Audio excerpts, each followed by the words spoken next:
Hola con todos, buenas tardes. No sé si ya puedo empezar Oh, o esperamos un momentito más. ¿Falta más gente?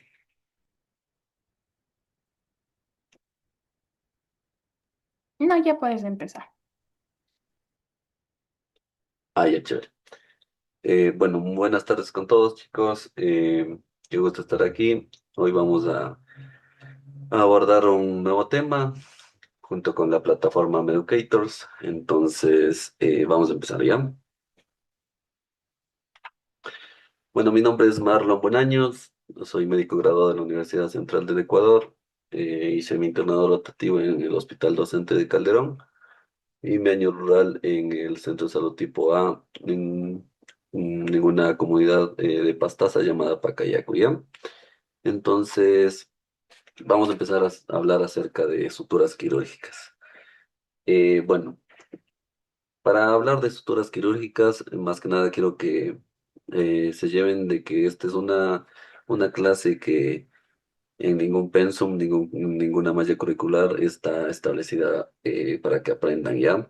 Esto se aprende de manera autodidacta y les va a servir mucho ya que en el día a día, ya sea en el internado, sea en su año rural o incluso posterior cuando sean residentes de emergencia o en el ámbito privado, van a ver mucho acerca de esto ya. Quiero que se lleven en cuenta que esta clase ahorita es lo teórico, ¿no? Es un poquito aburrida, pero vamos a intentar de que no sea así. Vamos a hablar de los puntos más claves y también vamos a complementar el día de la práctica, ¿ya? Entonces, partiendo desde la tabla de contenidos, vamos a hablar de varios puntos, ¿ya? Generalidades, vamos a hablar de tipos de heridas, el instrumental, vamos a hablar acerca de calibre de las agujas de los hilos de sutura, vamos a hablar de los tipos de suturas, los principios de cierres de heridas, los anestésicos locales que podemos utilizar, cuándo sí, cuándo no, dónde podemos hacer los bloqueos nerviosos en la herida y diferentes tipos de bloqueos que nos va a servir dependiendo la herida que tengamos, ¿ya? Vamos a utilizar también nudos quirúrgicos que igual vamos a aprender ya cómo hacer, pero más en el ámbito práctico les puedo enseñar de mejor manera, pero vamos a ver aquí cuándo usar y cuándo no.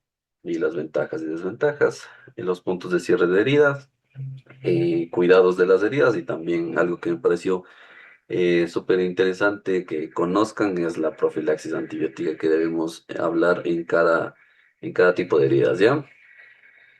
Entonces, partiendo de generalidades, primero que nada, los materiales de sutura, ligadura y drenajes quirúrgicos, como bien mencioné en el inicio, no se han incluido habitualmente en programas de formación de los médicos, entonces esto es algo que traemos con el programa y con el fin de que aprendan y se lleven para su formación académica, ¿ya?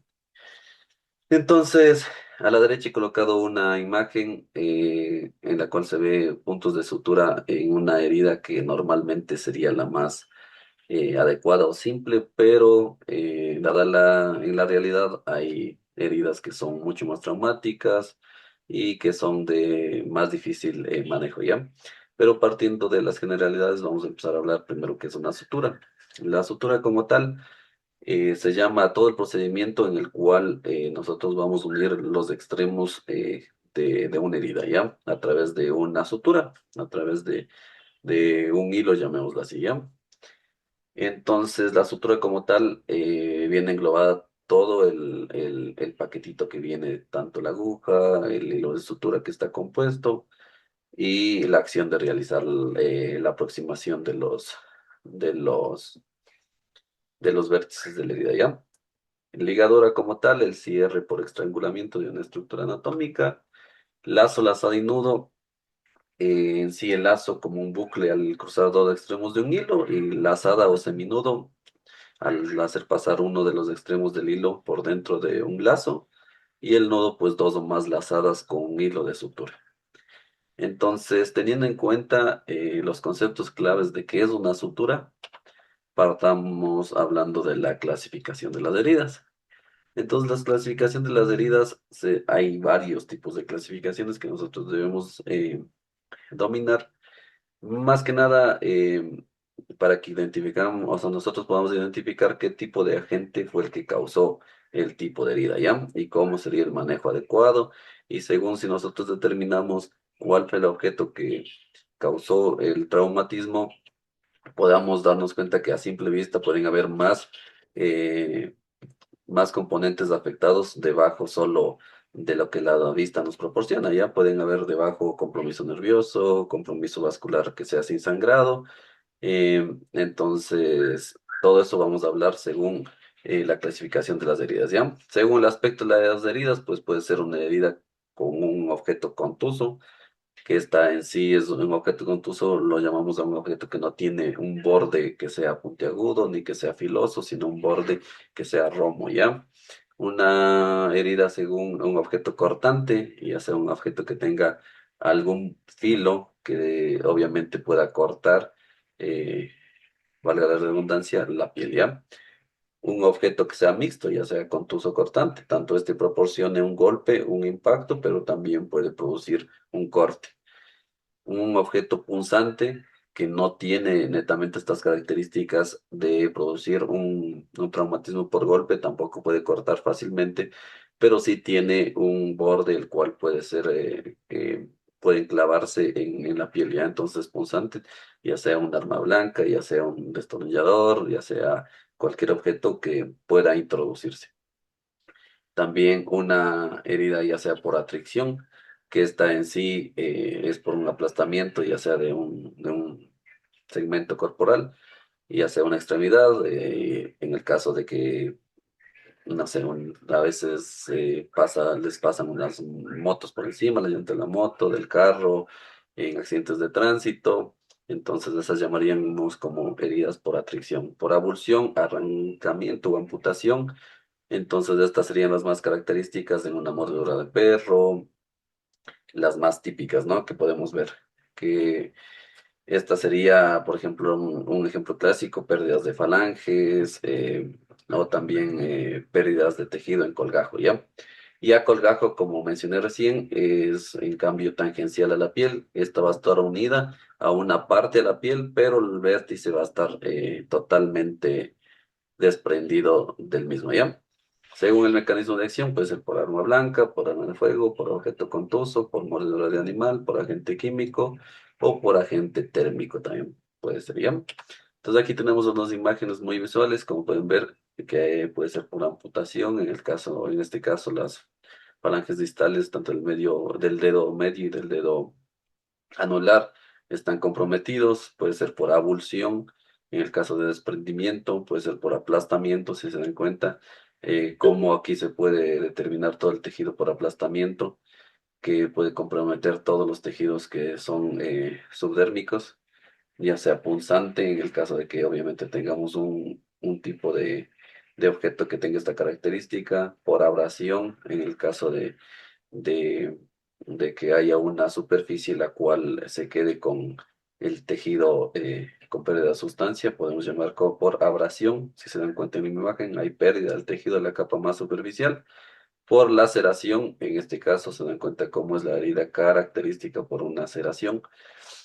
Eh, entonces aquí tenemos varios objetos, ¿no? Que pueden ser una herida punzante, si se dan cuenta, una aquí he puesto de manera visual, una aguja de una jeringa, la cual tiene esta característica y vemos cómo atraviesa las capas de la piel.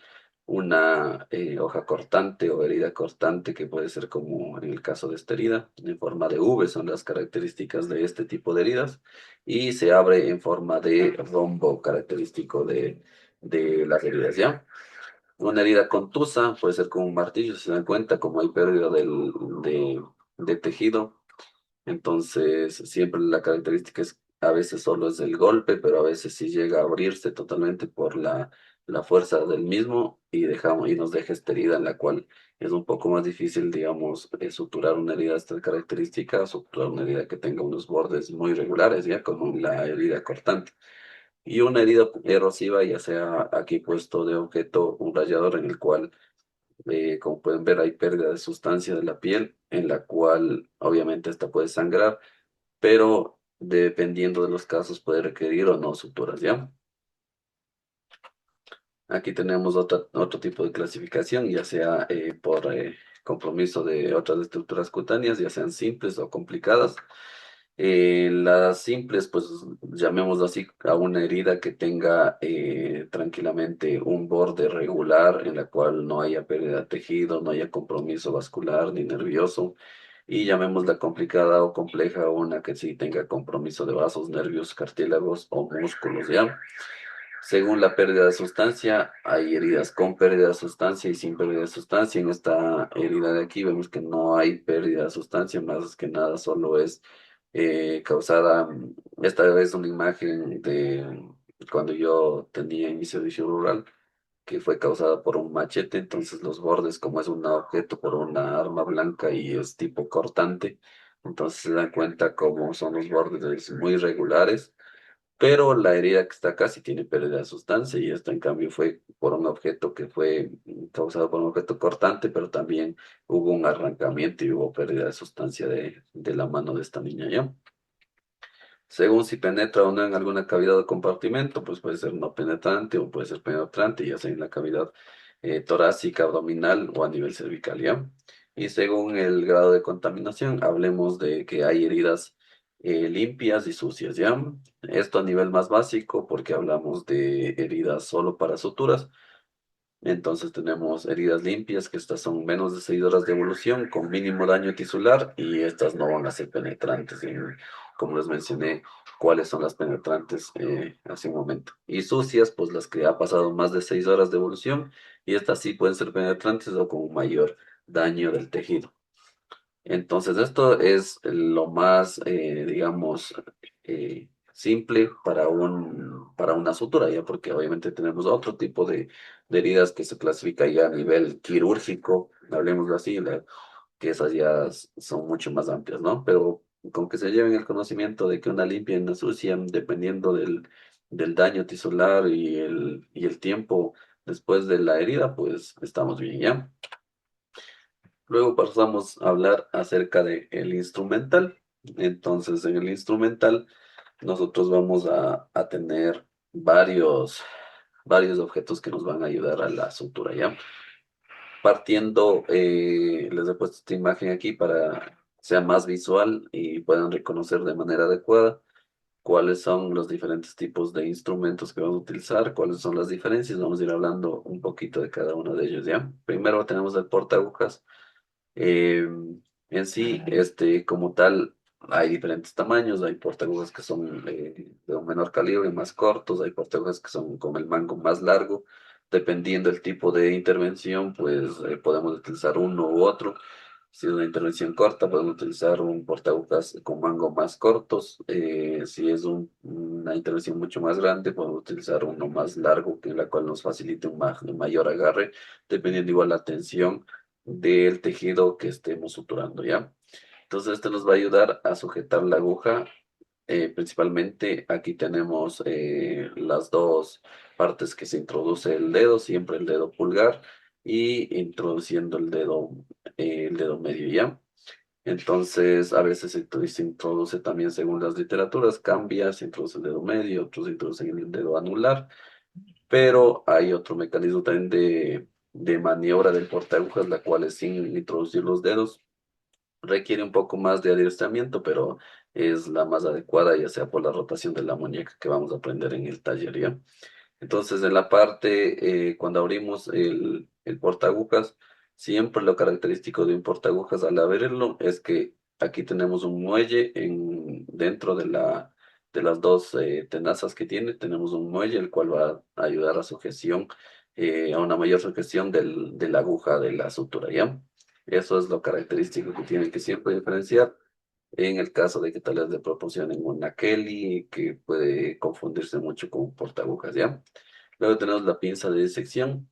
Tenemos la pinza de disección con dientes o sin dientes, conocida también las sin dientes como pinzas de disección anatómica y la con dientes, la quirúrgica, ¿ya? Esta obviamente vamos a tener para sujetar y manipular los tejidos. cuándo utilizar una, cuándo utilizar otra. Siempre la que no tiene dientes, en este caso la anatómica, va a ser más amigable con con el tejido, ¿ya? Entonces, siempre aquí la que tendría dientes suele tener dos bordes en los extremos, ¿ya? Esta, en cambio, nos va a ayudar a sujetar con un mayor trauma al tejido, pero con mayor sujeción. Entonces, dependiendo en dónde sea la herida y qué estemos sujetando, dependiendo la tensión, la extensión de la herida, podemos sujetarla, ¿ya? Entonces, utilizar siempre, dependiendo, individualizando las heridas, cuando en verdad necesita más tensión, la con dientes, cuando necesita menos tensión, la anatómica normal. Y eso sería todo en cuanto a a las pinzas de disección. La tijera de sutura, pues tenemos varios tipos de tijera. La más característica, pues es la Mayo o si no es la Metzenbaum, pero son las más clásicas que nosotros podemos utilizar. La una con borde, con puntos, las puntas son romas y las otras, en cambio, no son tan romas, sino tienen un punto más cortante que vendría a ser la Mayo, ¿ya? Esta vamos a ayudar para cortar los hilos del futuro y también para cortar otros materiales, ya sea las gasas, sea para cortar hilos de sutura, para cortar en algunos casos, eh, podemos ayudarnos para cortar tejido que ya está desvitalizado, en el caso de que no tengamos un mango de bisturí. El mango de bisturí, pues es todo esto que va a abrazar a a la hoja de bisturí. Tenemos varias hojas de bisturí, también tenemos dos tamaños de mangos de bisturí, partiendo de que dependiendo del tamaño de la hoja del bisturí vamos a utilizar el mango, ¿ya? Hay hojas que desde el numeraje 12 hacia abajo son más pequeñas, se utiliza más para disecciones más...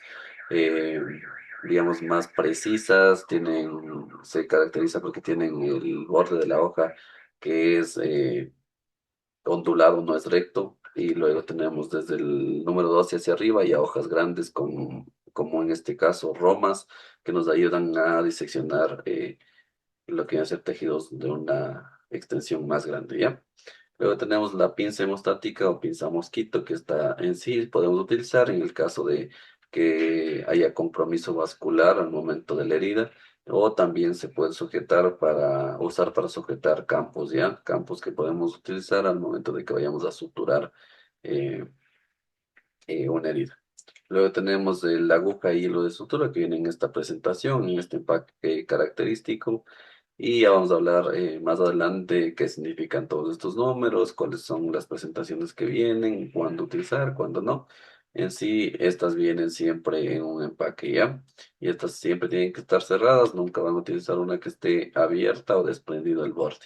Luego tenemos las gasas, que pueden tener gasas estériles como no estériles, dependiendo el lugar en donde pues vayan a hacer su baño rural o no, van a tener tanto estériles, a veces solo van a tener gasas que no sean estériles, y entonces ahí juega un papel importante la profilaxis antibiótica, ¿ya?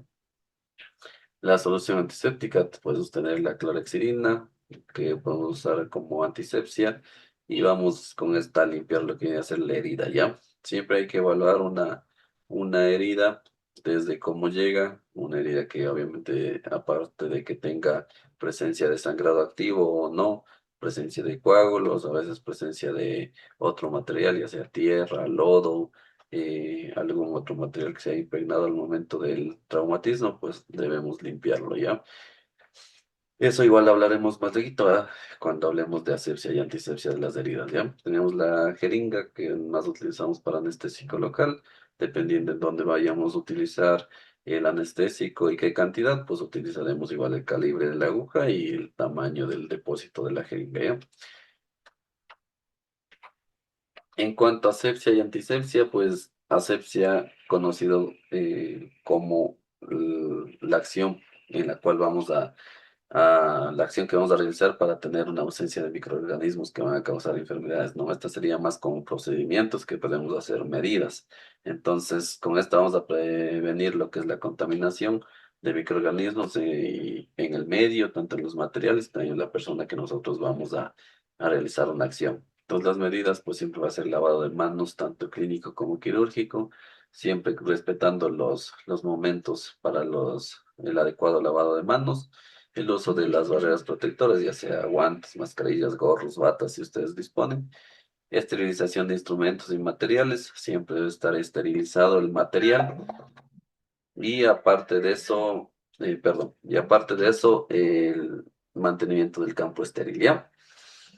Aquí como podemos ver, esterilización del instrumental, siempre, y también técnica estéril en los procedimientos, ¿ya? Igual vamos a hablar de un adecuado comportamiento, desde cómo vamos a agarrar los objetos, cuáles son la secuencia, cómo vamos a limpiar, cuándo vamos a colocarnos los guantes quirúrgicos, cómo vamos a agarrar el material para realizar una limpieza previa y para ya realizar la sutura, ¿ya? Y luego viene la antisepsia, que en cambio esta ya es la eliminación o inhibición de microorganismos de la piel o tejidos vivos. Está con el objetivo de reducir lo que viene a ser los microorganismos, tanto en piel, mucosa, tejidos, que puedan causar una infección como tal. Las medidas, pues puede usarse antisépticos, tanto en piel como en mucosa, puede haber una limpieza de heridas con soluciones antisépticas, también puede haber desinfección de la piel antes de realizar inyecciones o procedimientos. Los ejemplos más clásicos que tenemos a la mano para una adecuada antisepsia son soluciones que van a ser jabonosas, ¿no? Como la clorhexidina, una solución alcohólica al 0,5%. También podemos utilizar iodopovidona al 10%. Son soluciones que estas van a ser jabonosas. Al momento de que ustedes coloquen, van a darse cuenta que esa espuma que genera es la que mayor mente nos va a beneficiar para una adecuada antisepsia. Pero también tenemos, antes de eso, alcohol etílico, oxigenada, que estas en cambio son soluciones que no se usa de manera adecuada para una sutura, debido a que la oxigenada ayuda tanto, favorece tanto a la destrucción de tejidos buenos, vitalizados, como tejidos y microorganismos que también pueden causar una infección. Entonces sería no adecuada en una sutura, ¿ya? El alcohol etílico, esto es demasiado fuerte para una herida, puede causar erosión, quemadura de los tejidos y puede la herida eh, puede demorarse más en cicatrizar, ¿ya? Entonces, las que más utilizamos siempre es clorhexidina, iodopovidona, y si no disponen de ninguna de las dos, se puede utilizar solución salina al 0,9% a un chorro que sea muy o sea, digamos, muy, con una presión muy alta, en la cual nos ayude con un conjunto con una gasa a retirar todo lo que viene a ser la suciedad de los microorganismos que pueden estar en la herida, ¿ya? Continuando, tenemos las agujas de sutura. Las agujas de sutura como tal tienen un cuerpo característico, ¿ya? Que dependiendo la curvatura, pues hay su medida. Pero partamos de una, en este caso, de una 3/8, ¿ya? Tenemos la punta, que esta en sí va a ser diseñada para penetrar tejidos. Esta no va a desgarrar los tejidos y esta va a ayudar a que la aguja con fuerza, con la fuerza adecuada del porta agujas y su mano, va a penetrar de manera fácil. Siempre la punta de la aguja tiene una característica especial que puede ser muy cortante, dependiendo, puede ser roma, triangular, que ya vamos a ver más adelante, y lo que nos va a ayudar a penetrar diferentes tipos de tejidos. Hay tejidos que son más duros, tejidos que son más blandos, dependiendo de eso, vamos a elegir igual la punta de la aguja. Tenemos el cuerpo, que en sí es la que lleva mayor curvatura, está diseñado para resistir lo que es la flexión y está determinada por el ángulo y que va a determinar la introducción en el tejido. Algunas son más anguladas, otras no son tan anguladas. No es lo mismo como podemos ver en la parte derecha en la curvatura. Algunas son un medio. Aquí vamos a ver una 3/8, que sería todo esto. Esta sería un medio, esta sería 3/8. Entonces, si se dan cuenta, 3/8 y es una aguja que tiene una curvatura muy prominente. Entonces, digamos, en bordes que son muy pegados nos va a ayudar bastante, pero cuando son bordes que están muy separados nos va a dificultar un poco el maniobrar y también en dónde va a salir la aguja. Entonces ahí se utiliza un medio, ¿no? Entonces esa es la curvatura. Dependiendo del ángulo, utilizamos en diferente manera. Y el ojo de la aguja que viene sujetado a al hilo de sutura, ¿no? Hay ojos de aguja que a veces vienen ya sellados, no se ve el agujero, en otros casos sí se puede ver. Cuando es el caso de que sí se puede ver, es un poco más fácil maniobrar. En el caso de que tal vez no hay el adiestramiento adecuado, puede romperse el hilo de sutura y podemos volver a introducir por ahí y hacer un nudo para volver a pasar ya. Pero la mayoría no viene con este agujero. Entonces aquí igual, como les dije, hay varios tipos de curvatura. Hay la recta, una aguja recta que no tiene curvatura. Esta en sí, pues utilizamos para el tejido del aparato digestivo, utilizamos para tendones. Entonces esto es más como maniobra de costurera, como lo llaman la literatura. Luego tenemos el 3/8 círculo, que este se utiliza para piel, tejidos superficiales, ya sea piel, vasos, aponeurosis. Y luego tenemos un medio, que este es el tejidos semiprofundos o cavidades que requieren menos espacio de maniobra, ¿ya? Entonces, esas son la anatomía de la aguja como tal. Aquí tenemos las puntas de la aguja según su geometría y el corte transversal de la misma, ¿ya? Tenemos la cilíndrica, que esta va a ser redonda, esta va a traviesa sin cortar, el uso clínico es en tejido graso, fascias, aponeurosis, también en músculo. Luego tenemos la triangular, que esta es más cortante por los mismos vértices que tiene. Que estos son bordes afilados y que va a servirnos bastante, tanto en piel, ligamentos y tendones, ¿ya? Luego tenemos el trocar, que es en forma de un triángulo invertido, o tupper cut, que igual esta tiene, como digo, una punta triangular invertida. El cuerpo es redondo, sirve para aponeurosis, para igual atravesar periósteo y no desgarra los tejidos que van a ser duros, ¿ya? La punta que es en forma de diamante, esta nos va a ayudar para suturas en piel, tejido graso y tendones igual.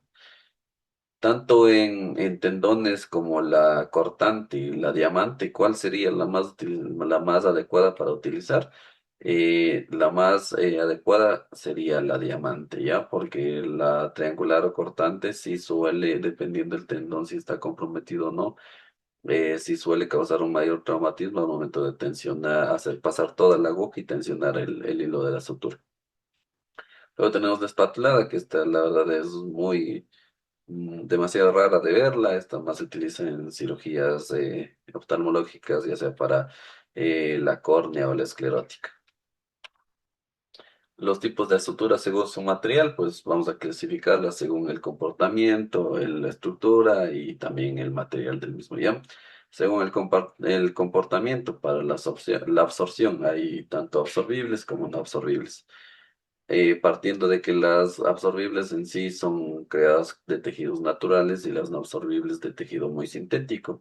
Las absorbibles, estas se van a degradar. Tenemos como ejemplo el ácido poliglicólico, poliglicina.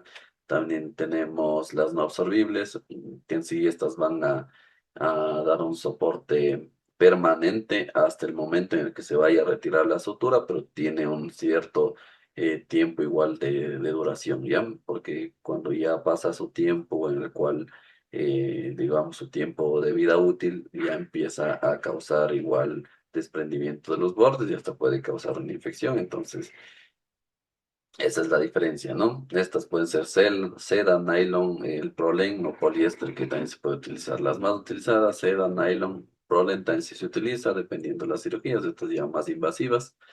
También según la estructura, pues tenemos de monofilamento, multifilamento, partiendo de que monofilamento solo hay una hebra que no está acompañada de otra. Esta tiene, al ser solo un filamento, tiene una mayor memoria, es decir, esta va a requerir más nudos porque como solo es un filamento, se puede zafar al momento de realizar solo 3 nudos. Necesitamos a veces realizar 4 nudos para que no se corra la sutura.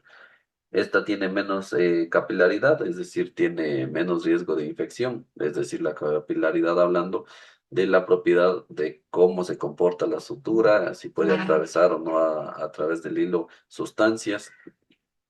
Y multifilamento, pues esta va a ser, como dicen, ¿no? Trenzado o torcido. Hay varios filamentos que se enrollan en sí mismo, que esta nos proporciona en cambio una gran seguridad. Solo bastan 3 nudos y con eso queda anudado, no, la sutura no se va a correr, independientemente de la tensión que tengamos. y esta sí tiene una alta capilaridad, es decir, sí pueden atravesar sustancias a través de el filamento, ¿ya? El origen, como les dije, naturales, sintéticas, naturales de animal, pues es la seda, vegetal, puede ser el lino, mineral, puede ser acero, titanio, que se utilizan ya más para cirugías de traumatología, y sintéticas, como viene a ser la poliamida, el polietileno, entonces, que se puede utilizar. Aquí tenemos una imagen en la cual vemos monofilamento y multifilamento. Como les dije, la estructura no simple del monofilamento, solo formada por un solo filamento continuo, y el multifilamento, pues este es trenzado, torcido, como pueden ver cuántas hebras en un corte transversal que forman una sutura, ¿ya? Las características, pues esta tiene menos arrastre tisular, obviamente menos riesgo de infección porque no tiene una capilaridad que atraviese, porque solo es un filamento. Se desliza más fácil a través del tejido, claro está, porque este en cambio en forma del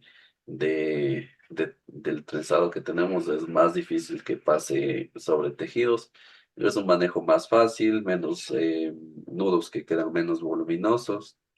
Los ejemplos nylon, como les dije, el Prolen, el que podemos utilizar, que son los más comunes. Ya el resto podemos utilizar ya en cirugías más invasivas que cabe solo ponerlo, pero los más utilizados, nylon y el polipropileno, ¿ya? Los usos más frecuentes en cirugía general, cirugía oftalmológica, vascular, cirugía plástica, donde se utiliza dependiendo en dónde vaya a ser la sutura.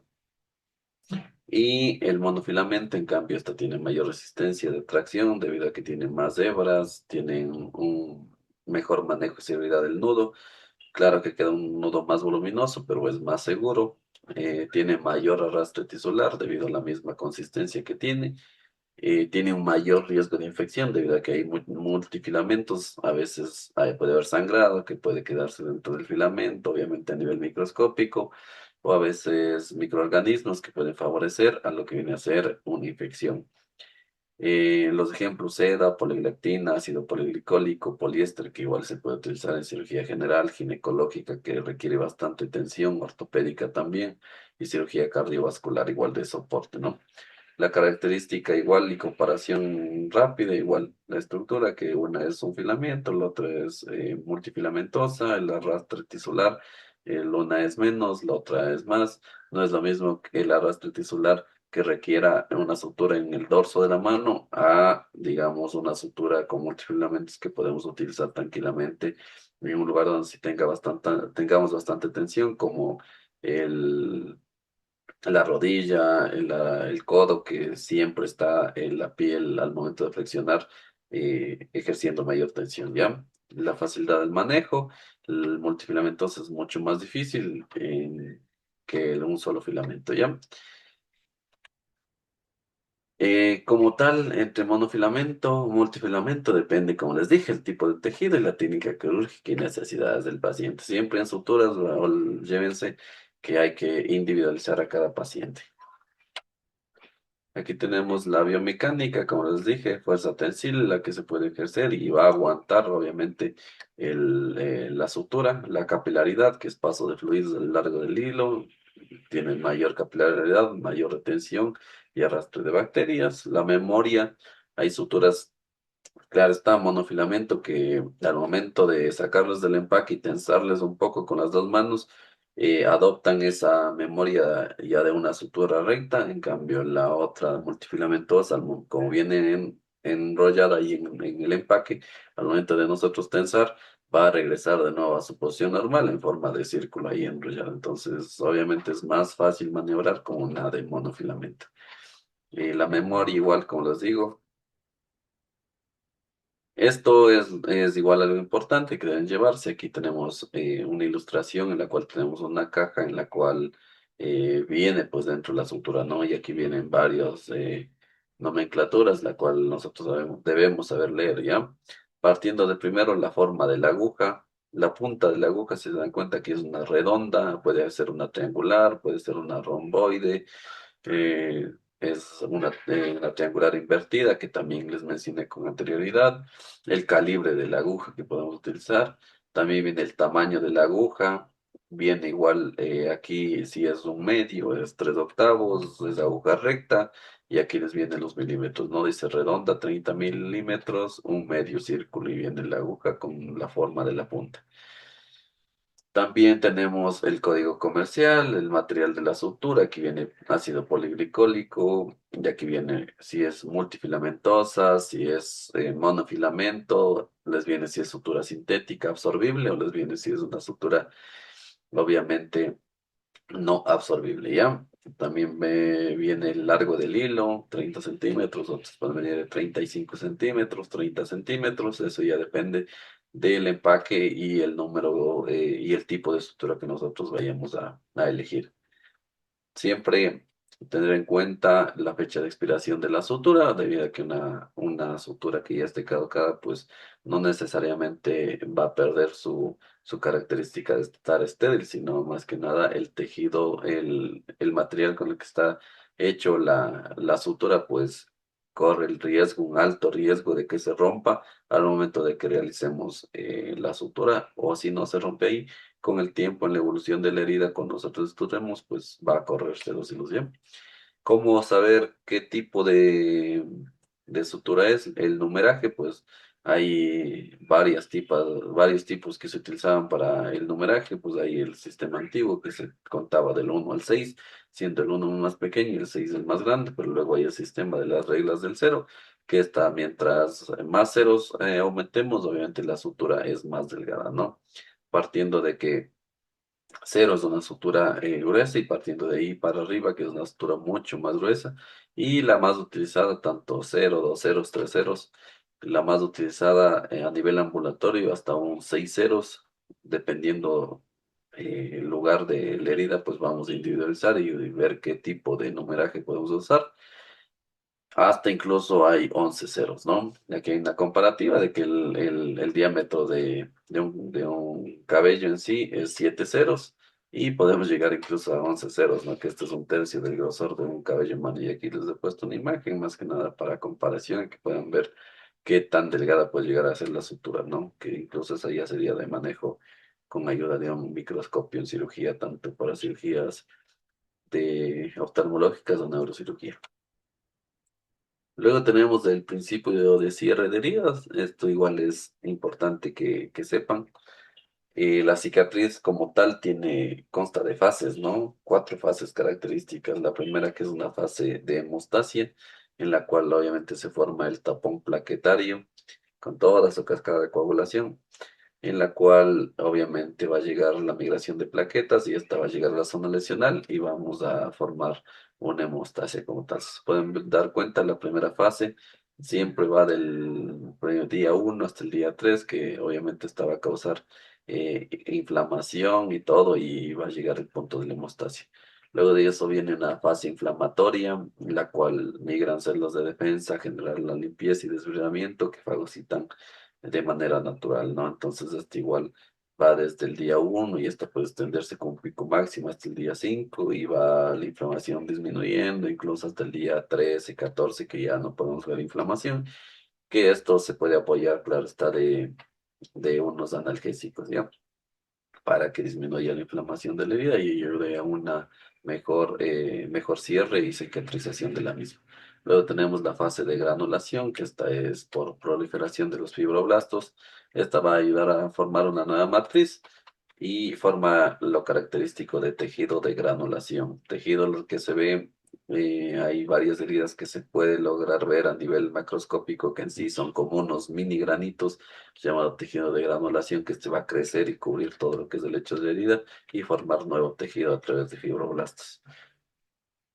Y luego viene la fase de epitelialización, que esta en sí son células epiteliales que van a proliferar y van a migrar a través de la herida y van a proporcionar una cobertura de un tejido nuevo, resistente, que se ha formado a través de los eh, fibroblastos, ¿ya? Entonces este puede partir desde el día 3, incluso este puede terminar hasta el día 21. Si se dan cuenta, tiene siempre un pico y luego empieza ya a disminuir.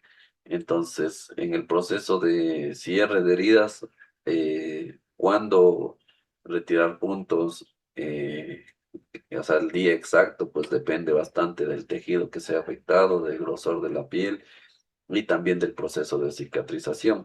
No es lo mismo que nosotros suturemos un antebrazo o una pierna que tiene mayor facilidad de cierre y tiene también un proceso de epitelización más bueno, digámoslo así, que suturar una palma de la mano, una planta del pie, que obviamente esto va a demorar más. Entonces todo vamos a individualizar y ver cuándo retirar según visualmente veamos la evolución de la herida, ¿ya? Luego hablamos de los anestésicos locales. En los anestésicos locales, pues hay anestesia tanto tópica, hay anestesia tanto infiltrativa. En el caso de una sutura, siempre vamos a utilizar una anestesia, un anestésico que sea infiltrativo debido al compromiso de las capas de la piel. La más usada siempre va a ser la lidocaína al 1 o al 2%. Esta viene en frascos, puede venir de 20 ml, incluso hay de 60 ml. Entonces, esta es la más usada. Esta existe con epinefrina, sin epinefrina, teniendo en cuenta que esta empieza a actuar de 2 a 5 minutos después de que nosotros la hayamos infiltrado, que igual ya voy a hablar cómo infiltrar de manera adecuada, puntos de infiltración y todo eso, ¿ya? Y su efecto dura entre 30 y 60 minutos. Esto tienen que tener presente porque ustedes deben infiltrar. Hay personas que infiltran y enseguida quieren suturar. Obviamente el paciente le va a doler porque no ha pasado el tiempo en el cual el bloqueo nervioso sea el tiempo que hubo no se respetó y no hay un bloqueo adecuado. Va a durar de 30 a 60 minutos, entonces dependiendo de eso van a utilizar, dependiendo de la extensión de la herida que deban suturar. Suele combinarse, como bien dije, con epinefrina. Esta como tal va a prolongar el efecto, pero también va a ayudar a una vasoconstricción, entonces para reducir lo que es el sangrado. Pero hay casos excepcionales donde usar y donde no usar una lidocaína con epinefrina o no. Especialmente siempre averiguar la historia clínica del paciente, si primero si no es alérgico a los anestésicos locales. En el caso de que el paciente no sepa, siempre hay que realizar una infiltración mínima y esperar al menos un minuto a ver si no hay una reacción, una creación de un jabón, un rash cutáneo, en el cual ustedes puedan determinar que no sea alérgico, ¿ya? También hay que ver si no tiene antecedentes, ya sea de compromiso cardiovascular, ya sea hipertensión, sea algún infarto agudo del miocardio que pueda causar problema o tal vez alguna arritmia que pueda causar problema, la dosis de epinefrina que puede entrar al torrente, ¿ya? Eh, ¿Cuál usar? ¿Cuándo usar una? ¿Cuándo usar la otra? Dependiendo igual la zona. No podemos utilizar una lidocaína con epinefrina en zonas acras, es decir, en punta de dedos, en la punta de la nariz o nariz, porque obviamente como se a va a haber una vasoconstricción, no va a haber una adecuada perfusión del tejido y esto puede llegar incluso a necrosarse, ¿ya? Siempre según la extensión de la herida, pues podemos ayudar sin un antecedente previo del paciente. Podemos utilizar una lidocaína con epinefrina para que haya un menor sangrado, una mayor manipulación de la herida, poder visualizar de mejor manera la aguja al momento de suturar.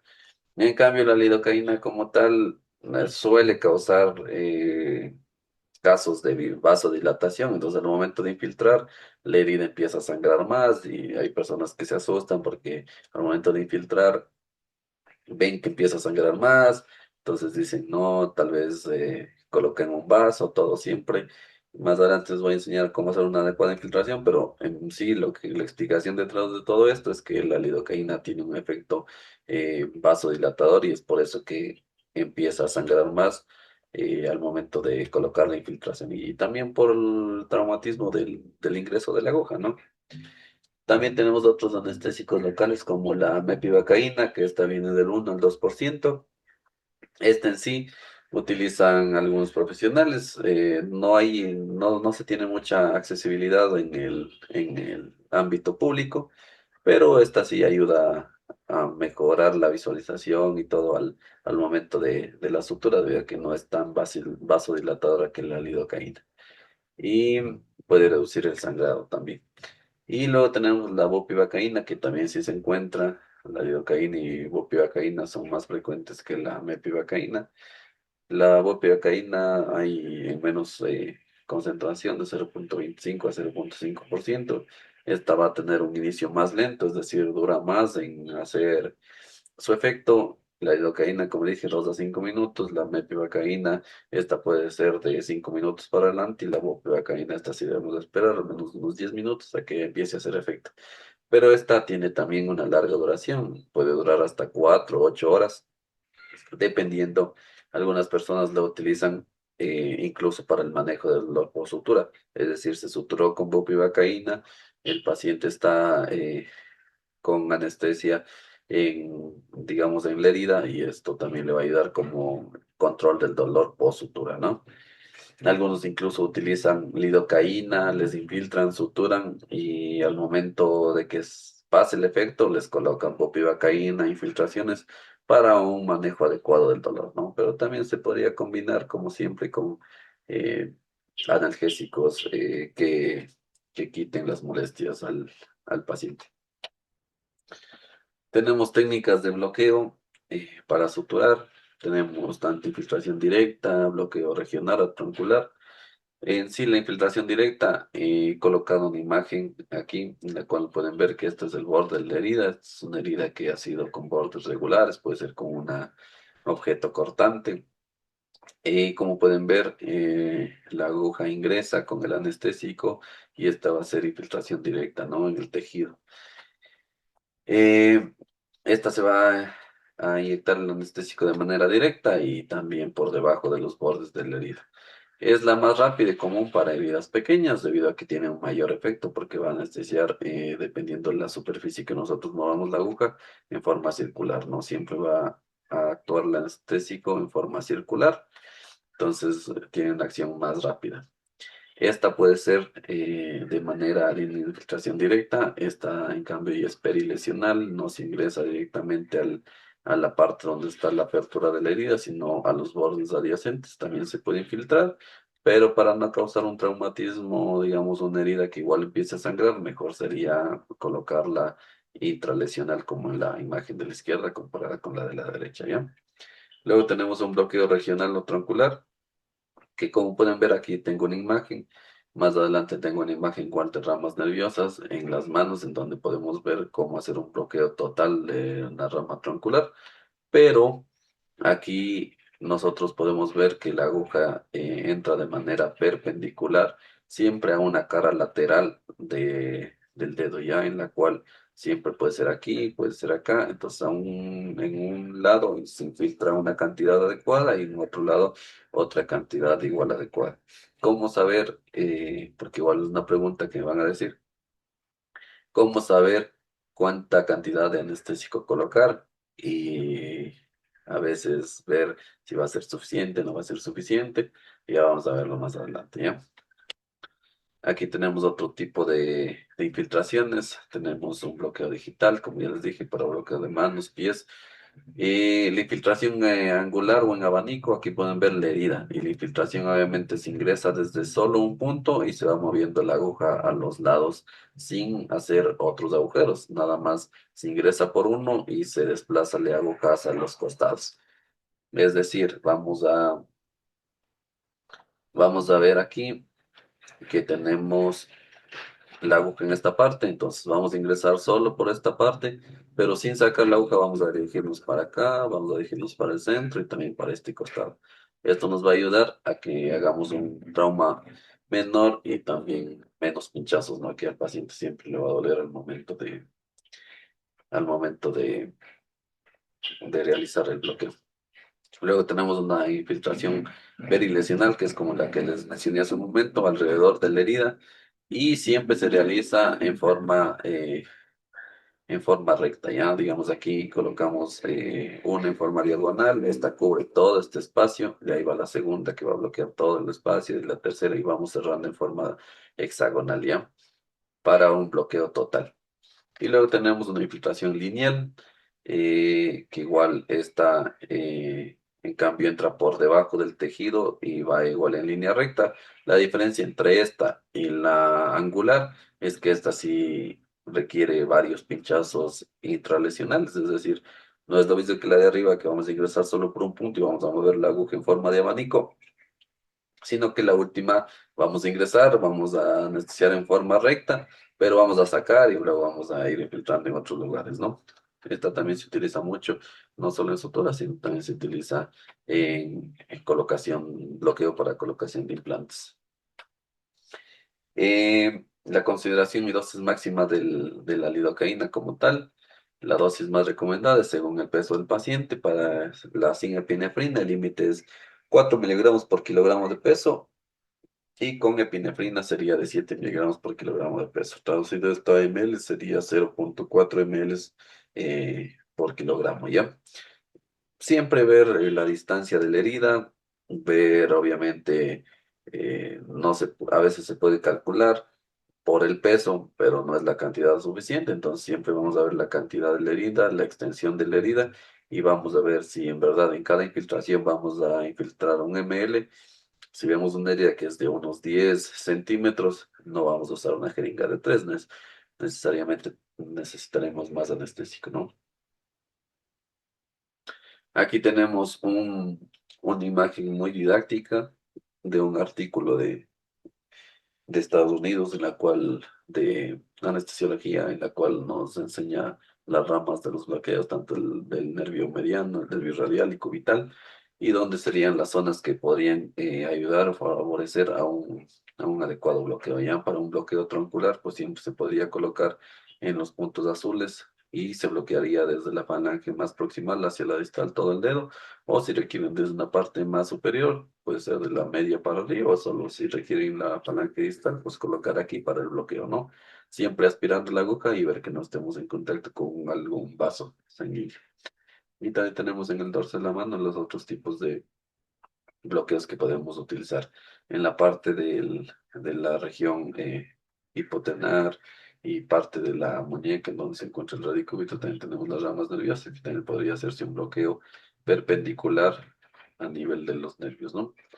Incluso hay otros tipos de bloqueo que ya pueden ser guiados por ecografía, en la cual hay un bloqueo más profundo. Entonces eso ya queda para que vayan y lean y es un tema muy interesante, ¿ya? Luego tenemos la preparación y control del campo. Siempre hay que realizar un triángulo instrumental. Primero asepsia y antisepsia, como ya les dije. Luego colocación de campos.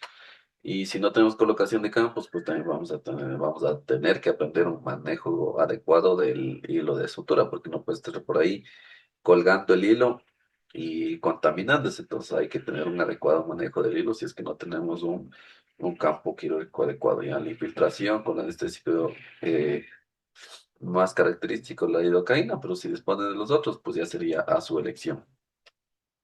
El triángulo de instrumental, siempre tener la pinza de sección, el portagujas y la tijera, que son las tres cosas que van a necesitar.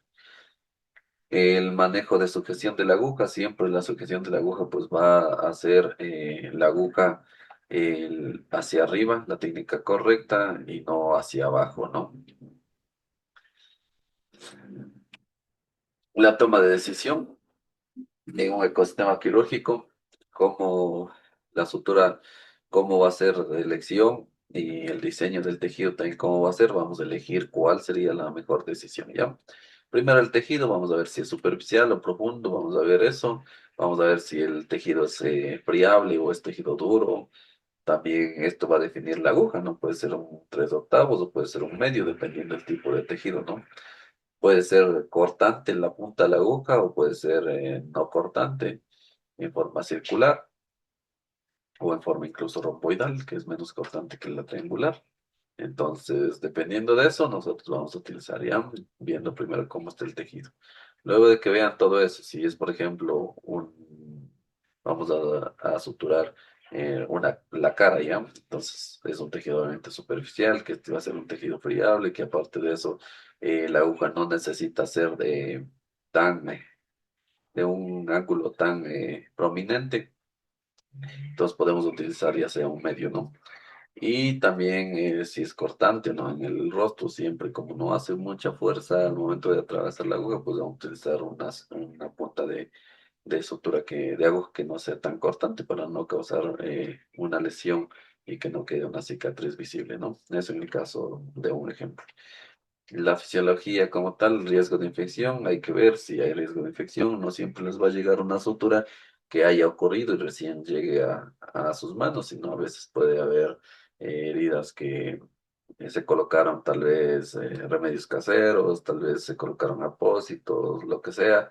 Estas ya pueden llegar infectadas, esto también es un riesgo para suturar, ya que los bordes de la herida no van a estar tan fuertes como en una herida normal y al momento de suturar tendrán que coger los puntos más lejanos, porque si cogen muy cercanos, pues tiende a que la sutura rompe ese tejido debido a que ya no es tan viable por la infección. El tiempo de soporte requerido de la sutura. Obviamente, si necesitamos una sutura que sea simple externa, utilizaremos una sutura que no sea absorbible y si necesitamos mayor sujeción, ya sea puntos que sean subdérmicos, vamos a utilizar una sutura que sea absorbible y dejarla bien anclada para que no se separe con el tiempo. La biomecánica, pues ver si necesitamos de alta tensión, si necesitamos, si la prioridad es estética o no, y de ahí vemos si necesitamos los tipos de puntos que vamos a realizar ya. Si necesitamos una alta tensión, pues claro está, vamos a utilizar más nylon que seda, porque la seda es más, se tiende a romper con mayor facilidad. Vemos si la prioridad estética es lo que igual manda, como les digo, hay que ver dónde estamos suturando y dependiendo de eso, usar el numeraje del hilo de sutura y también la técnica de los puntos que se pueden usar ya. La selección incorrecta obviamente va a prolongar el trauma tisular. La precisión clínica garantiza la aposición y la curación primaria de la herida, como les dije. La física del nodo quirúrgico, pues si el nodo no cuadra correctamente, la memoria del hilo se va a deshacer y va obviamente a zafarse, ¿no? Primero, el paso uno siempre va a ser la tensión de la base. Como pueden ver, aquí está una imagen muy didáctica. Como les mencioné, no, esta es una clase teórica más que nada para comportamiento de material, cómo infiltrar, cuando no, pero incluso en la clase práctica pueden realizar las preguntas y aprenderán de mejor manera, ¿no? Entonces, el paso uno, la tensión de la base, siempre va a ser dos vueltas sobre el hilo hacia adelante y obviamente el cierre hacia abajo, ¿no? Siempre dos vueltas. El primero siempre va a ser dos vueltas. Si se dan cuenta, viene el hilo, da una vuelta, da otra vuelta y el hilo va para abajo. El paso dos, en cambio, es una sola vuelta sobre el hilo por la parte de adentro, ¿no? Viene de nuevo y se da el hilo por acá.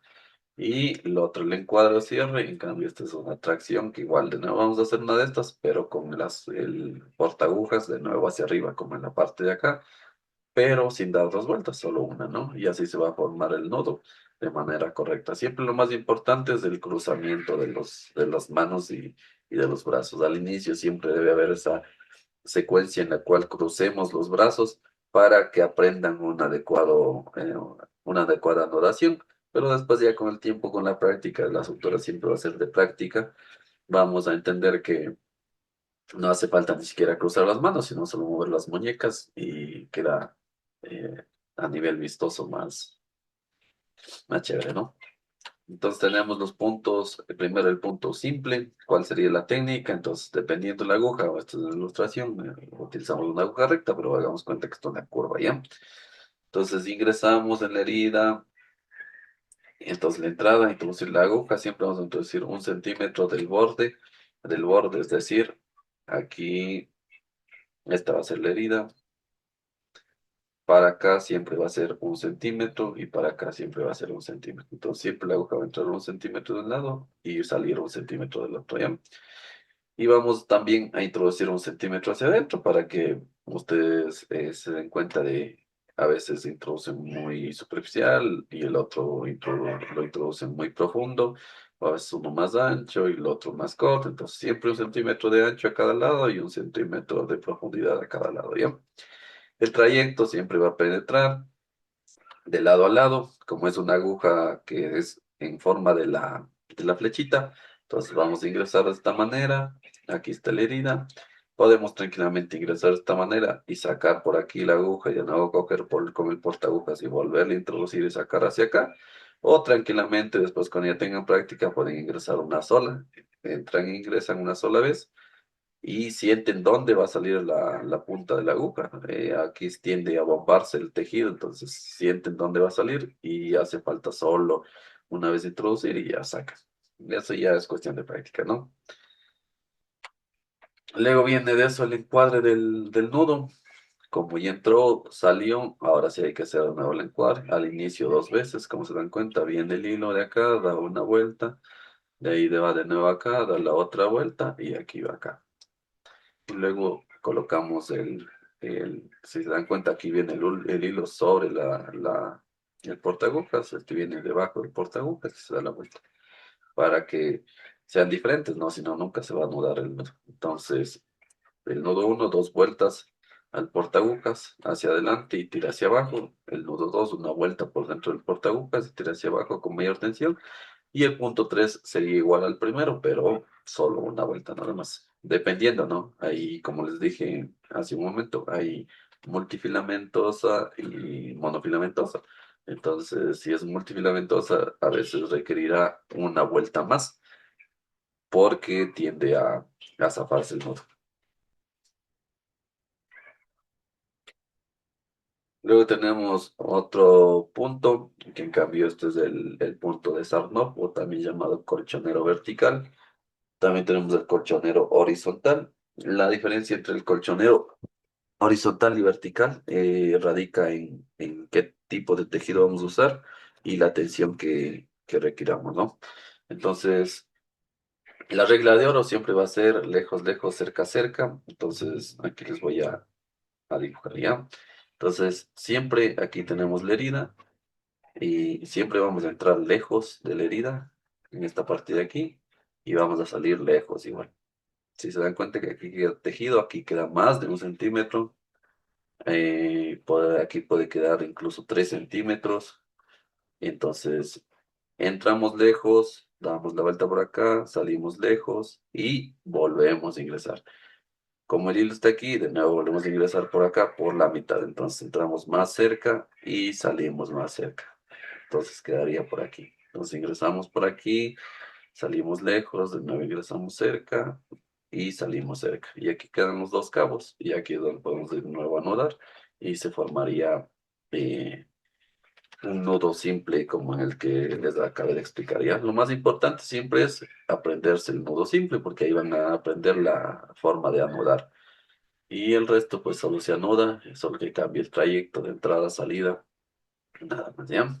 Y se dan cuenta como este punto va a requerir, va a tener 4 puntos de sujeción, uno, va a tener dos, tres y cuatro. Necesitamos obligatoriamente que el hilo sí entre de manera profunda, ¿no? Y por eso se utiliza el colchonero vertical para heridas que sí son profundas, no vamos a utilizar para heridas que son muy superficiales. Entonces, incluso el hilo puede llegar a tejido subcutáneo atravesando la epidermis y dermis, ¿no? El uso principal, como les dije, es cirugías abdominales, tiene excelente resistencia a tensión de las asas intestinales. Entonces, el anudado igual va a ser simple y vamos a dejar 1 centímetro igual aquí del hilo, siempre va a quedar 1 centímetro para que puedan cortar y retirar los puntos de manera posterior, ¿no? Entonces, ese es el colchonero eh, vertical. Luego de eso tenemos el punto subdérmico, que en cambio este va a ir por dentro. Aquí obviamente eh, en este punto vamos a utilizar una sutura que sea netamente absorbible, aunque hay casos excepcionales en la cual no utilizaríamos una sutura absorbible, ¿no? Como es en el caso de una sutura de una cesárea, que solo se utiliza un punto subdérmico continuo con dos cabos al final y después se retira uno y se jala todo el hilo, ¿no? Pero hay casos en los que sí necesitaremos puntos subdérmicos, los cuales van a quedar anudados ahí de manera permanente y esos pues se absorberán en nuestro cuerpo. Entonces, ¿cómo se realiza esto? Pues primero, determinamos desde dónde a dónde vamos a partir. vemos un vértice y tenemos otro vértice. Entonces, ¿desde dónde a dónde vamos a partir?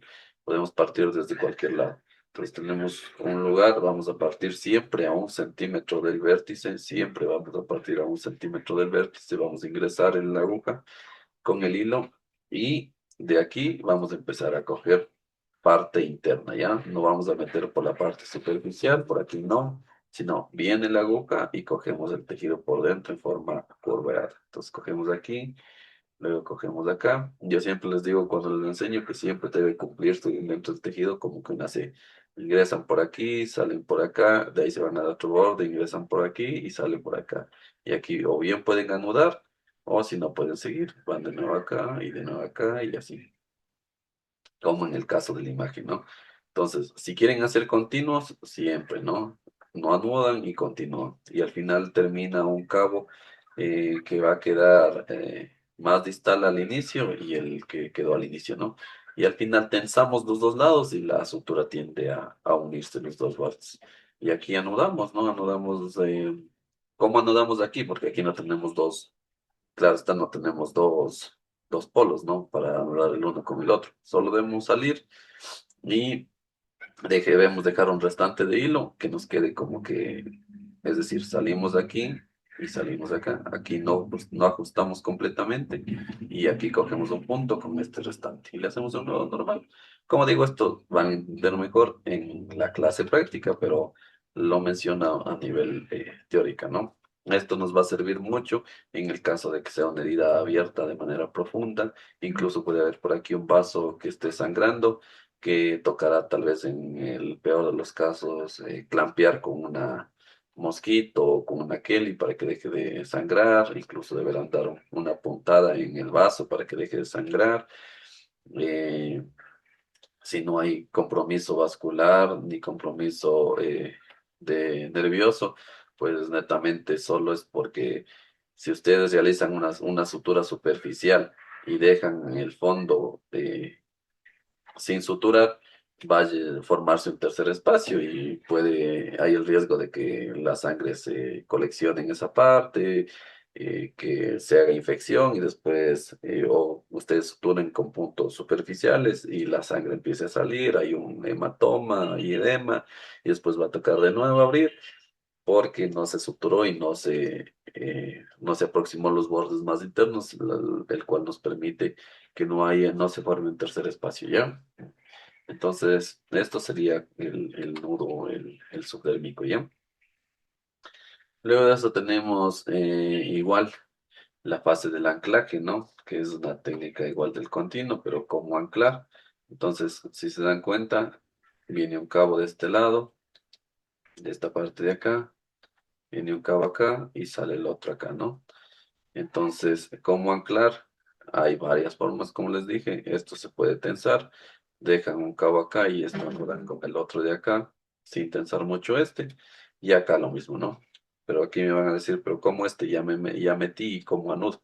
Entonces, con este que está aquí, con el mismo podemos dar la vuelta y anudar contra el mismo. Y tensar del otro lado y listo. Esto nos ayuda como que a una tensión más continua y después podemos solo romper de un lado y jalar toda la sutura, ¿no?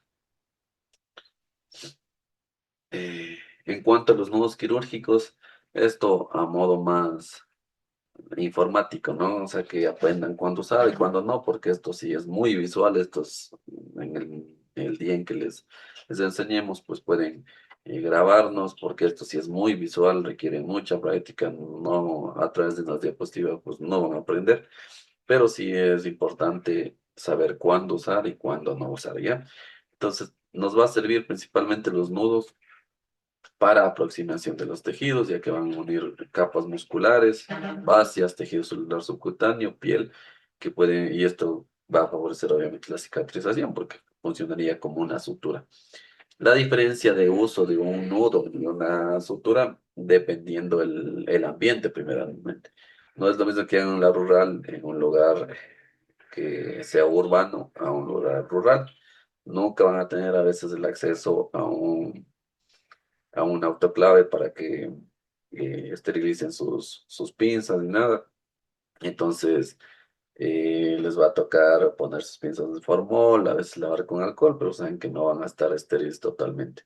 Y yo que he hecho en alguno de esos casos, solo utilizo el portaagujas, introduzco, saco el hilo y anudo con las manos. Y con eso, pues, reduces tal vez la exposición a microorganismos o bacterias que pueden estar en el instrumental que no está adecuadamente esterilizado, ¿no?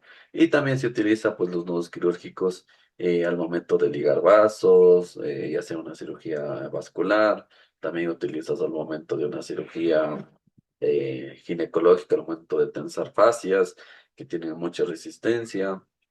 También se puede utilizar al momento de fijar drenajes, ya sea fijarse drenajes de Jackson en apendicitis o en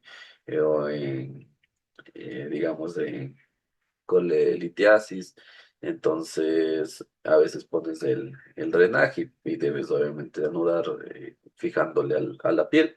Y más que nada es muy vistoso, es muy útil y algún momento todos entraremos a una residencia, ¿no? Entonces es muy vistoso que tú ya sepas esto y puedas maniobrar con tus manos hasta por tu misma preparación, ¿no? El control de hemorragia, pues ligan vasos, ya sea pequeños o grandes, para tener sangrado, como les dije, en vez de pinzar con una Kelly que sea traumática, porque en cirugía vascular un vaso que esté comprometido con un sangrado activo, nunca se debe pinzar con una Kelly o con una mosquito por mucho tiempo, porque si no es extremidad del vaso, pues tiende a no ser vital después para hacer la anastomosis, entonces es más recomendable realizar la ligadura con un hilo, ¿no? Con una sutura que es más amigable e incluso puede anastomosar de mejor manera. Sujeción de drenajes, como les dije, y zonas de alta tensión, obviamente van a anudar con las manos una zona de más tensión, que tal vez las pinzas no van a poder sujetar, o si las sujetan, pues no va a ser lo mismo que sujetarlas con las manos directo, ¿no? El cuidado de las heridas, pues tenemos el primero, el lavado de manos, siempre hay que lavarse las manos con agua y con jabón. Esta más que nada es una indicación para los pacientes antes de que para ustedes, pero obviamente no está por demás saberlo, ¿no? Siempre en el cuidado pues rutinario de una herida que ya fue suturada y que fue enviada y con un apósito colocado o no. Siempre cuando el paciente se vaya a curar su herida, porque siempre les van a preguntar, y doctor, ¿cómo me curo? ¿Cómo me lavo? ¿Cuándo me quito el apósito? ¿Qué va a pasar? Siempre primero lavarse las manos con agua y con jabón antes de tocar la herida, retirar el apósito se coloca después de las suturas con una gasa estéril. eh, si tienen antibióticos que sean tópicos, se puede colocar el antibiótico tópico y encima colocar el apósito y cubrirlo con un esparadrapo grueso.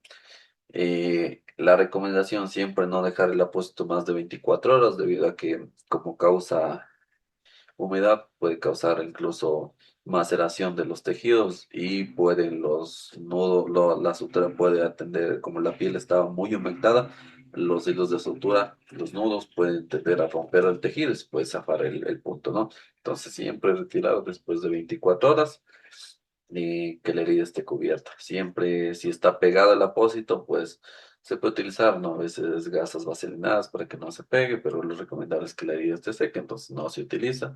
Entonces siempre la gasita y que se retire siempre con humectando la gasa para que no haya una tracción de los puntos de sutura. La limpieza siempre lavar suavemente la zona con agua y con un jabón neutro. Se puede frotar ligeramente para retirar el resto de sangre, fluidos que puede haber posterior al movimiento. Y también asegurar bien de no dejar restos de jabón sobre los puntos de sutura o alrededor. El secado, secar la herida dando toques muy suaves con una gasa estéril, limpia, no hay que usar algodón, ya que el algodón tiende a quedarse en el hilo de sutura y también va a favorecer a que quede restos, ¿no?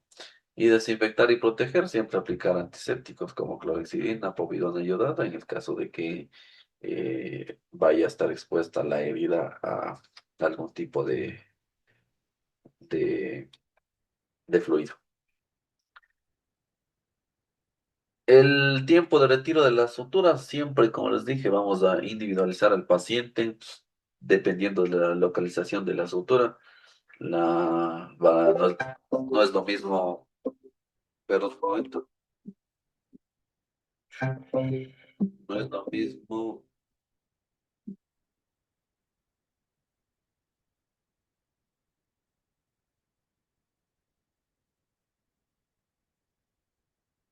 perdón, un momento. No es lo mismo en la profilaxis antibiótica utilizar, dependiendo de la herida que tengamos, ¿no? A veces tenemos la herida en cara, a veces tenemos la herida en tejido subcutáneo, a veces tenemos en tronco, a veces en extremidades. Entonces tenemos la sutura en cara, obviamente vamos a utilizar una sutura que sea de monofilamento, que sea de rápida absorción o que no sea absorbible y el tamaño siempre va a ser la más delgada posible, ¿no? 5 ceros o 6 ceros, incluso 6 ceros dependiendo del ambiente adecuado, una luz adecuada porque ya dificulta bastante suturar con ese calibre de hilo, ¿ya? La duración de la sutura, pues como no es una sutura con un hilo muy traumático y aparte de eso el tejido es muy friable, no requiere mucha tensión, siempre vamos a retirar de 4 a 6 días, ¿ya? Pero como digo, individualizando al paciente. No es lo mismo que el paciente eh, llegue con una sutura de la cara y esté inflamada, los bordes no se aproximaron de manera adecuada, hubo tensión. Entonces, en esos casos, claro está, no vamos a retirar aún los puntos de sutura. Luego vemos el tejido subcutáneo, pues vamos a utilizar monofilamento, polifilamento, pero obviamente vamos a utilizar ya un poquito más de un calibre más grande, ¿no? 4 ceros, 5 ceros, estos pues no, obviamente no van a necesitar retirada porque como es subcutáneo, pues la mayoría de veces van a utilizar suturas que sean absorbibles, ¿no?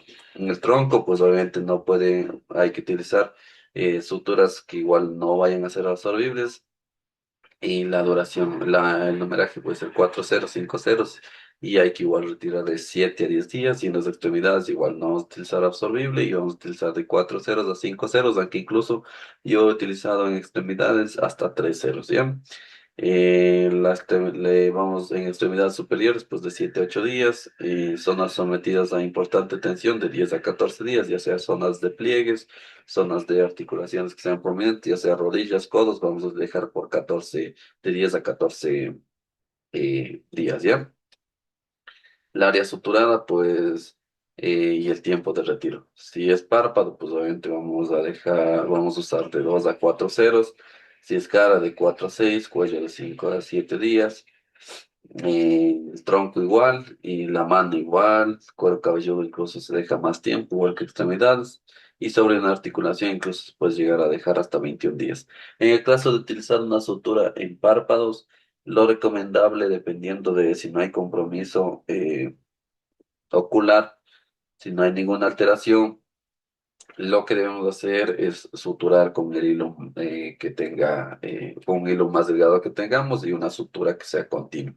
Pero si la sutura ya compromete, obviamente, el nivel ocular, compromete visión, compromete lo que es la estructura del globo ocular, siempre vamos a derivar hacia el especialista, al igual que cualquier sutura, siempre que ya tenga compromiso nervioso, siempre que tenga compromiso vascular importante, siempre que la herida sea muy traumática, con bordes muy irregulares, en la cual no se puede aproximar de manera adecuada, en la cual tocaría confeccionar unos bordes adecuados para que se cierre de manera adecuada, se aproxime de manera adecuada, igual tocaría repetir con cirugía plástica, ¿no?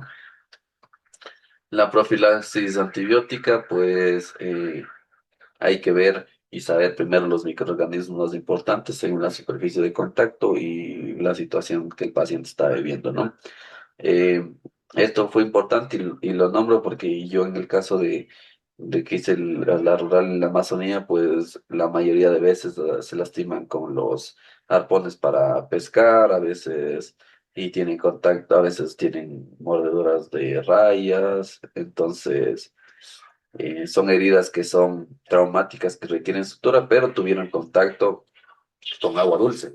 Entonces se dan cuenta que dice inmersión por agua dulce, pues siempre va a haber obviamente un tipo de microorganismo que va a crecer y causar la infección en esa zona, ¿no? Si es una herida simple, pues si es una herida simple, pues obviamente siempre vamos a tener los más característicos, estafilococos aureus, Piógenes, microorganismos más habituales, el traumatismo penetrante, pues el más frecuente, el aureus igual, menos frecuentes, bacilos gram-negativos como Pseudomonas aeruginosa, heridas por contacto con productos vegetales o tierra, hongos, microbacterias o esporas incluso, como el Clostridium tetani, que es igual muy importante, y ya vamos a hablar un poco más adelante. La herida punzante a través del pie, por el calzado, siempre con un clavo oxidado, cualquier cosa. Pseudomonas igual aeruginosa. Herida por mordedura humana o impacto de dientes contra el puño cerrado. Igual la flora bucal aerobia, pues vamos a tener igual varios tipos de microorganismos que debemos tener en cuenta que están presentes. Mordedura de perro, gato, igual vamos a tener microorganismos. Infección por aguda por varicela, en agua dulce, agua salada, no es lo mismo una herida que estuvo en contacto con agua dulce y salada para dirección del antibiótico, contacto con aves de corral, peces, contacto con peces de agua dulce, salada, con pacientes que tengan neutropenia, pacientes inmunodeprimidos, pacientes con VIH, igual obviamente vamos, según eso, estandarizaría.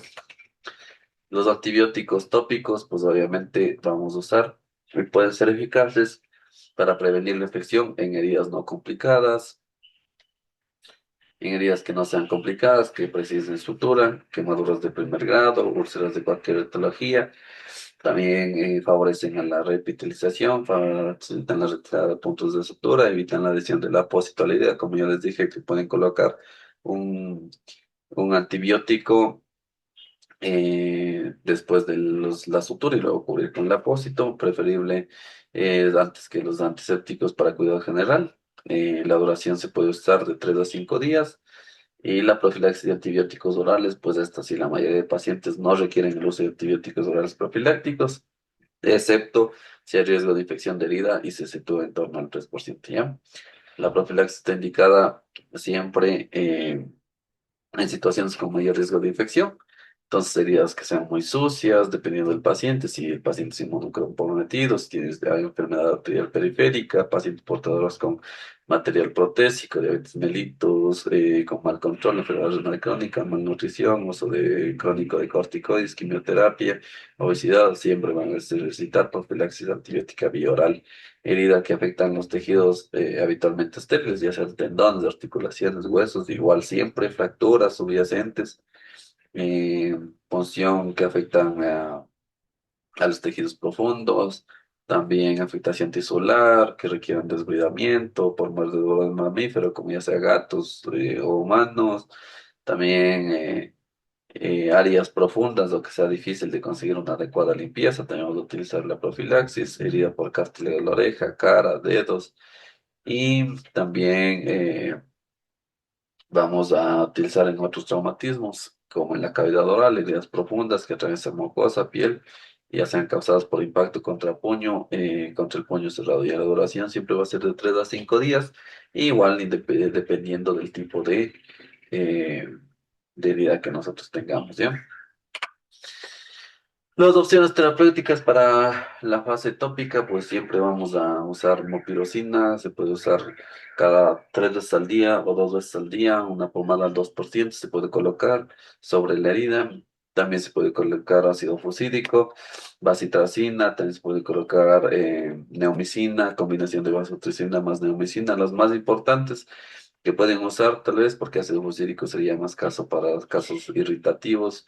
El asociar con corticoides no es la manera adecuada. El corticoide casi no se usa para en heridas porque puede retardar la cicatrización. Entonces, mejor sería utilizar una mupirocina, poder utilizar neomicina. A veces hay combinaciones como bacitracina, neomicina que pueden favorecer ya. Corticoides no se pueden usar y los más recomendables, los que les dije, se puede utilizar dependiendo, como digo, la extensión y gravedad, si la herida fue sucia, muy traumática, si el ambiente donde le estructurando no fue el adecuado, si el paciente tiene antecedentes de alguna enfermedad, pues se puede utilizar ya sea 2 veces al día por unos 7 días, ¿ya? La antibiótico terapia vía oral como profilaxis, pues igual, el tipo de herida. En heridas de la piel, la primera opción, en infecciones no complicadas, siempre el cefadroxilo se podría utilizar.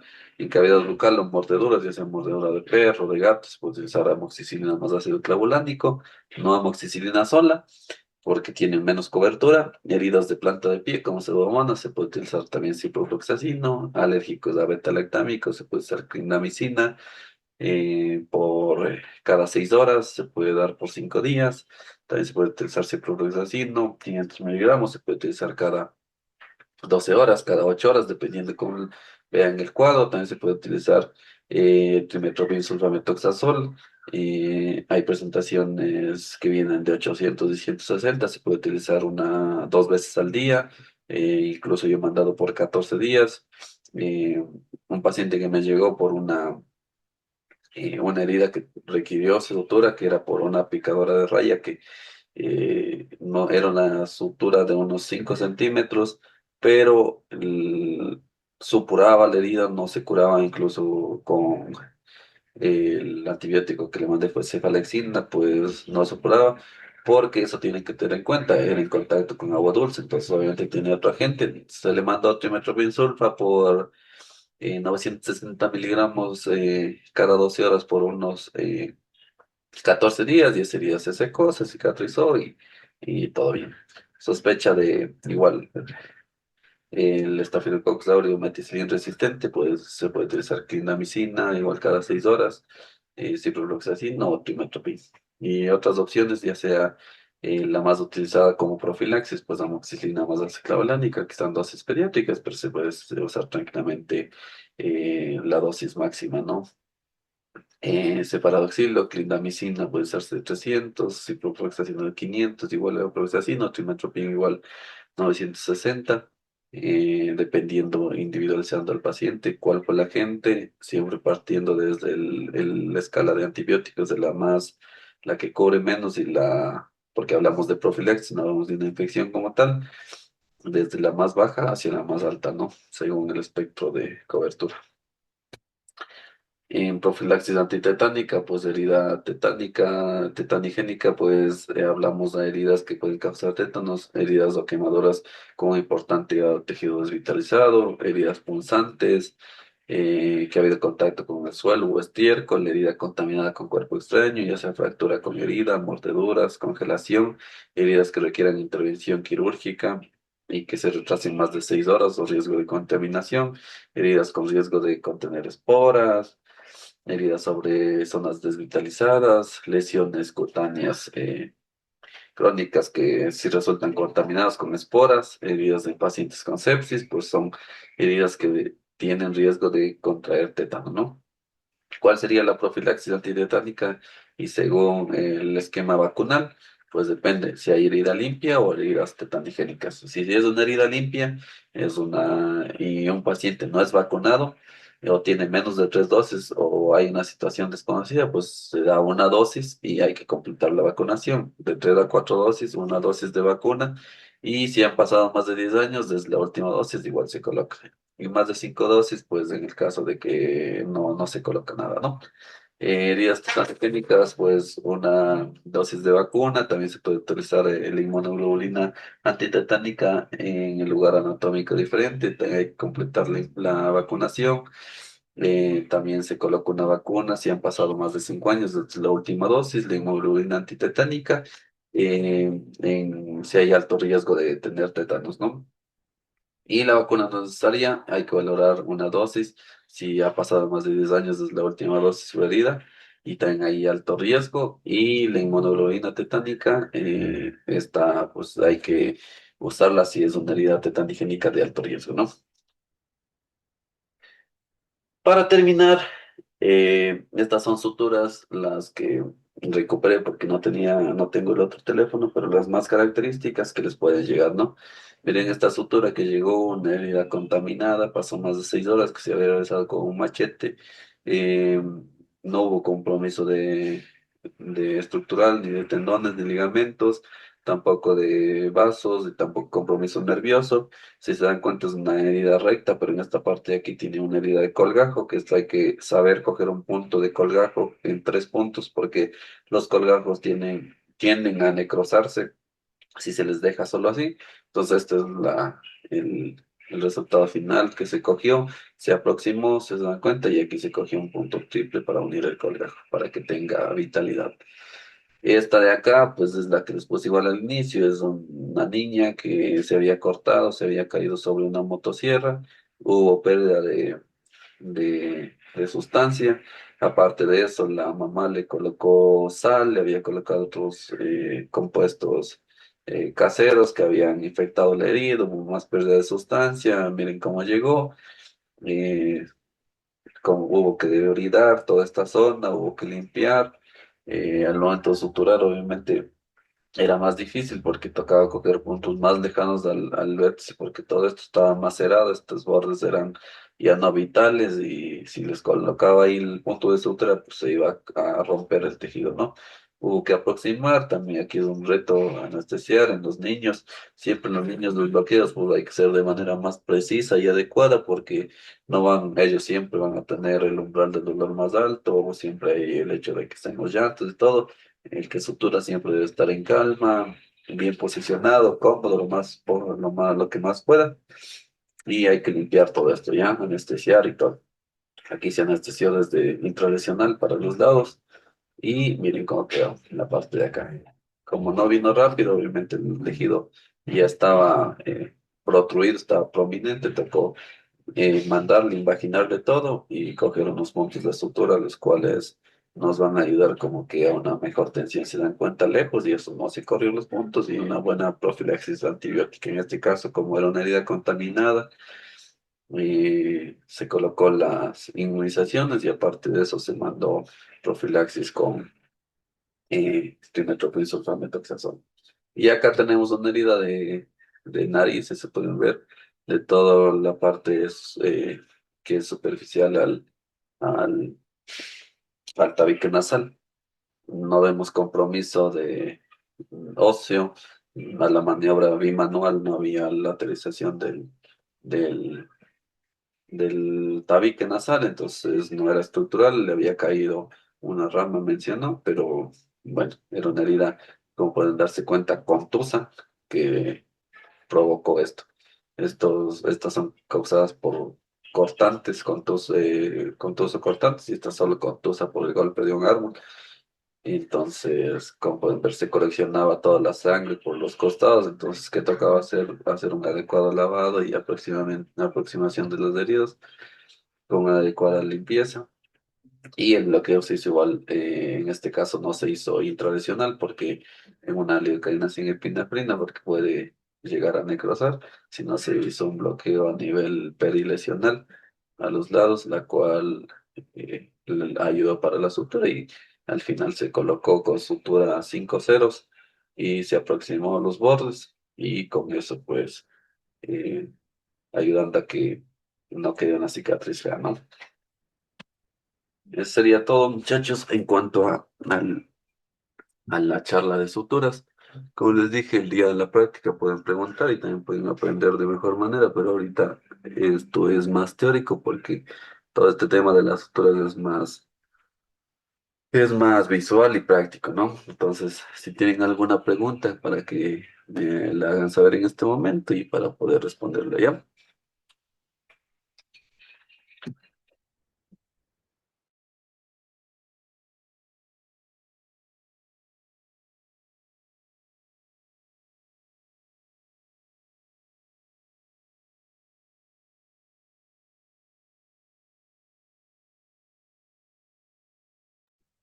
Hola chicos, entonces nadie tiene ninguna pregunta, todo está claro para ver si ya podemos dar por terminada la sesión. Manden un mensaje, hagan alguna reacción, ¿ya?